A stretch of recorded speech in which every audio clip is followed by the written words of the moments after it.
இந்த இயக்கத்தில் என்ன நடைபெற்றுக் கொண்டிருக்கிறது என்ற உண்மை நிர்வாகிகளுக்கு தெரிஞ்சிருக்கும். ஏன்னா அது அவருக்கு தெரியும்.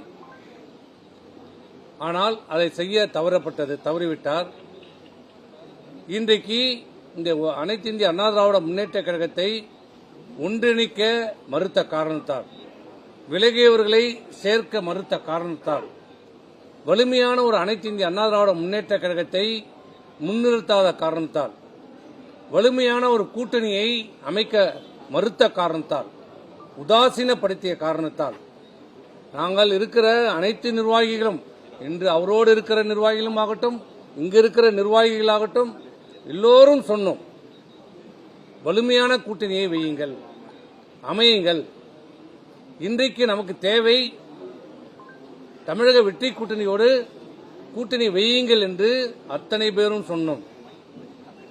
தமிழக வெற்றி கழகத்தின் சார்பாகவும் கூட்டணி வைப்பதற்கு நம்மோடு பேச்சு நடத்தினார்கள். இன்று அவர் இல்லை என்று மறுக்கலாம்.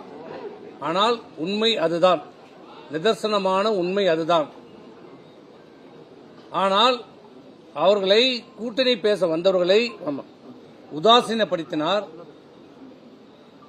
கூட்டணி எப்படியெல்லாம் அமையக்கூடாது என்பதற்காக எப்படியெல்லாம் பேச வேண்டுமோ அதையெல்லாம் பேசி அவர்களை வெளியேற்றுவதிலே குறியாக இருந்தார். தமிழக வெற்றி கழகத்தை மட்டுமல்ல, தேசிய முற்போக்கு திராவிட கழகத்தையும் சேர்ப்பதற்கு அவருக்கு மனமில்லை. அதை 0.5% கட்சி என்று சொன்னார். இப்படி சொன்னால் எந்த கட்சி ஏற்றுக்கொள்ளும், தாங்கிக் கொள்வார்கள்?